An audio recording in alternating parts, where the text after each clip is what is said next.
एक बार फिर से आप लोगों के बीच मौजूद हूँ मैं, आपका हमराज आरजे अभिनव। दास्तान कोई लेकर कहानी है मास्टर जी, जिसको लिखा है जैनेंद्र ने। आइए पिछले भाग के आगे अब शुरू करते हैं। अच्छा, नींद आता है तो सो, हम चला जाता है।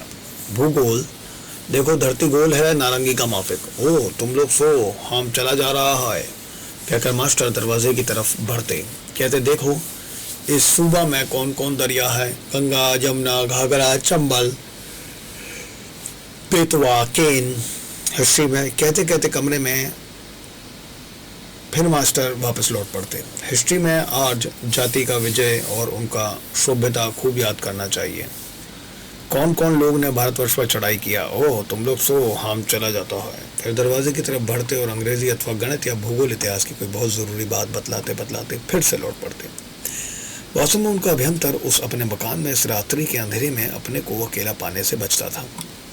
इन बालकों को परीक्षा में उत्तीर्ण कराने के प्रति उनकी चिंता भी कम नहीं थी। इसी भांति दिन बीतते जा रहे थे। दिवाली जो जो पास आती थी, लड़कों का आग्रह बढ़ता जाता था कि मास्टरनी जी को अवश्य बुलवा लेना चाहिए। मास्टर जी लड़कों के साथ पहले अनायासी बन चुके थे। जब उन्होंने एक बार कहा था हाँ, उसके बाद उन्होंने लड़कों को ये भी कहा था, उन्होंने अपने ससुरालय चिट्ठी डालती थी। लड़के रोज पूछते थे मास्टर जी, मास्टरनी जी का जवाब आया। मास्टर जी कहते हाँ सब ठीक है, लेकिन आने का बाबत कुछ नहीं लिखा। मास्टर जी दिवाली के रोज लक्ष्मी पूजन होता है। मास्टर जी को लिखिए कि पन्ना, चुन्नी और राम सिंह उन्हें बहुत याद करते हैं। और मैं शेष लड़कों ने भी शोर मचाया। मास्टर जी ने कहा अच्छा। लड़कों ने कहा और हम सबका पालागन लिखिएगा। अच्छा। इसी बात एक रोज बालकों को उन्हें कहना ही पड़ गया कि मास्टर जी ने तुम सबको अपना बहुत प्रेम भेजा है और लिखा है दिवाली को आने की कोशिश करूंगी। दिवाली से पहले दिनों में बालकों में बहुत उत्साह था। माँ बहन का दिल बैठता जाता था। बालक पूछते थे मास्टर जी वो आएंगी। मास्टर जी कभी कहते हाँ, कभी कहते नहीं, अधिकतर कहते कहने नो ही शौकता। बालकों ने मास्टर जी का घर झाड़ बुहाड़ कर खूब साफ कर दिया। मास्टर जी ने कहा था कि दिवाली को वो ना आई तो वो खुद उनको लेने जाएंगे। बालकों ने पूछा था फिर मास्टर जी आप कब लौटेंगे। इसके उत्तर में मास्टर जी ने कहा था हमारा बहू बड़ा घर का है, छोटा शहर वो पसंद नहीं करता। होम गया तो वापस नहीं फिरेगा, कोलकाता शहर में रहेगा, वहाँ हमारा बहू का मौजी बेशी लगेगा। इसलिए लड़के दत्तचित्त होकर मास्टर जी के घर को खूब साफ करने में लगे हैं कि मास्टरनी जी ना आती हो तो भी आ जाएं। दिवाली का दिन आ गया है। वो दिन आकर अब बीता भी जा रहा है। शाम हो चली, अब रात होगी और लोग रोशनी करेंगे। दीपक की पंक्तियों पर पंक्तियां जलाकर आज वो अद्योतित घरों में लक्ष्मी का आह्वान करेंगे। दीप कावलियां अमावस्या को व्यर्थ करती हुई घर घर नगर नगर ज्योतिष होंगी। लोग मिलेंगे, बच्चे खेलेंगे, मिठाइयाँ बटेंगी, मंगल बोध होगा, ऋतु बदलेगी, उल्लास खिलेगा। लड़कों ने प्रबंध किया है कि सब कुछ मास्टर जी के घर में भी होगा। चुग्गे आ गए हैं, बत्तियां बट डाली गई हैं, तेल तैयार है, हिसाब हो गया है, कहाँ कहाँ और कैसे कैसे कितने दिए रखे जाएंगे। सब काम लड़के कर रहे हैं और मास्टर जी से अनुमति लेते जाते हैं। एक लड़का आता है और कहता है परली कोठी में आले में दो दिए रख जाएंगे ना, क्यों मास्टर जी। मास्टर जी कहते हैं हाँ। दूसरा आकर कहता है नहीं मास्टर जी, चार रखे जाएंगे। ठीक है मास्टर जी कहते हैं हाँ। लड़कों को उत्साह में मास्टर जी भी उत्साह ले रहे हैं। कोई पूछता है अभी तक तो वो आई नहीं मास्टर जी, अब कल आएंगी, कल बड़ी दिवाली है ना।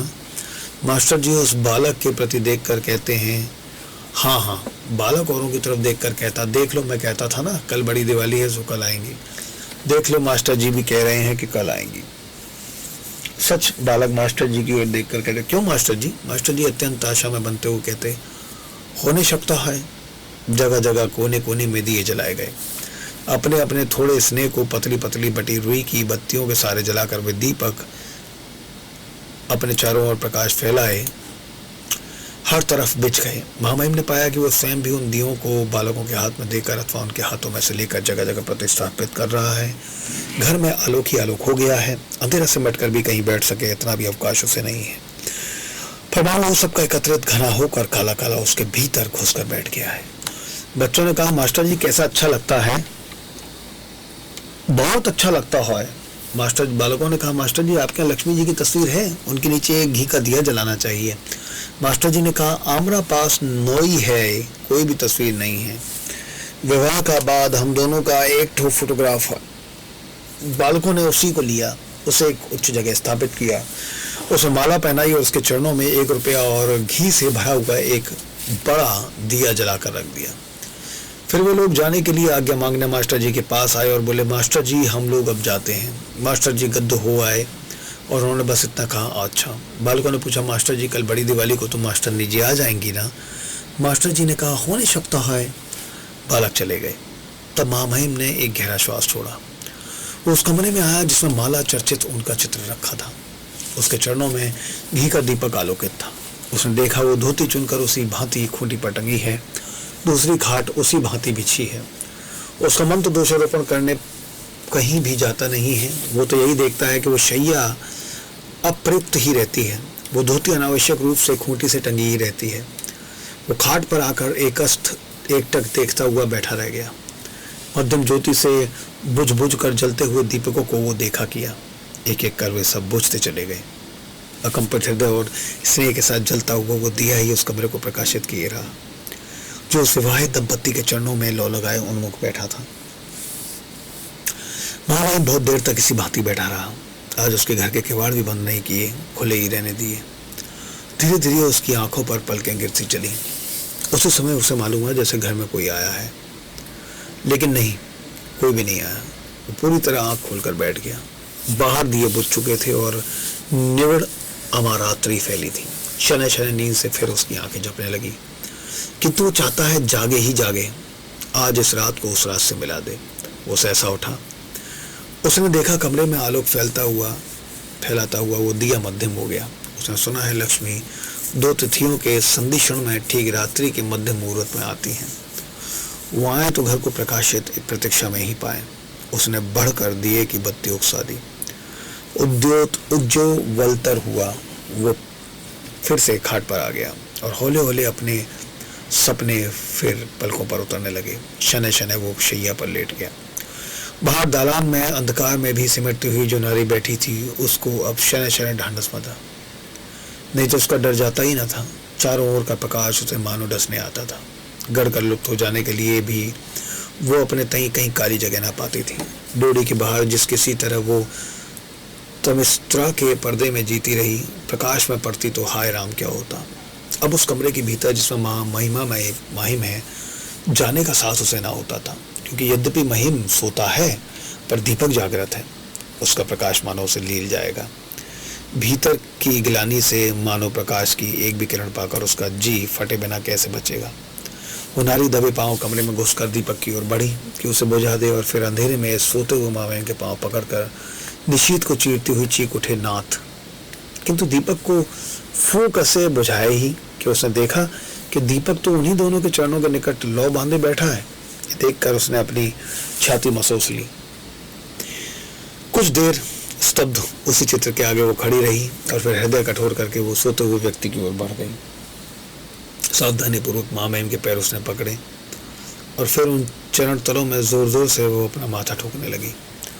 जाने महामहिम क्या स्वप्न देख रहा था, वो एक साथ उठा और बोला, ऐसी छीन माँ लक्ष्मी आशून। नारी ने उसके चरणों को और भी जोर से पकड़ लिया और फूट फूट कर रो उठी। महामहिम ने दोनों हाथों से उसे उठाकर शैया पर बिठाया। कहा, लक्ष्मी जखन ऐशो चैन तबे फिर जेते परे बेन ना आलो निबिये दिच्छी केमन फिकेर जावेन, कहकर दीपक बुझा दिया। अगले दिन अंधेरे ही दुकान खुलवा कर महामहिम बहुत सी मिठाई लाया। उसे घर में रखकर एक बालक के घर जाकर कहने लगा, ओरे चुन्नी ओबे शूता होय, आमरा बहू तुमरा वास्ते खूब सा मिठाई लाया है। फिर दूसरे बालक के घर जाकर कहा, पुन्ना पुन्ना सुनो, आमरा बहू तुम्हारा वास्ते मिठाई लाया है। फिर तीसरे के यहाँ, फिर चौथे के यहाँ।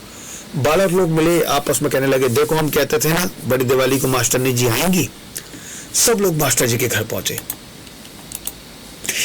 मास्टरनी जी को नमस्कार किया। देखा मास्टरनी जी तो बड़ी दुबली हो गई हैं। वो लोग बोले, मास्टरनी जी आपने अपनी बीमारी की कोई खबर भी नहीं दी और आप तो अचानक से आ गई, पहले भी खबर भी नहीं करी। मास्टर जी जब बालकों में बर्फी और पेड़े बांटने लगे तब खुश खुश होकर खाते हुए बालकों ने कहा, मास्टर ने जी आप अपनी देश वाली मिठाई क्यों नहीं लाई? वो रसगुल्ला और दूसरी चीज क्या होती है? हाँ, संदेश। मास्टर जी ने कहा, तुम्हारे देश का मिठाई लाया है, कोलकाता में सब रकम का चीज मिलता है, रसगुल्ला तुम लोगों को अच्छा लगेगा, आपका बार जाना होगा तो खूब से रसगुल्ला लाएगा। मास्टर जी ने इस बातचीत में जाने कैसे अपने आंसू रोके रही। कहानी है मास्टर जी।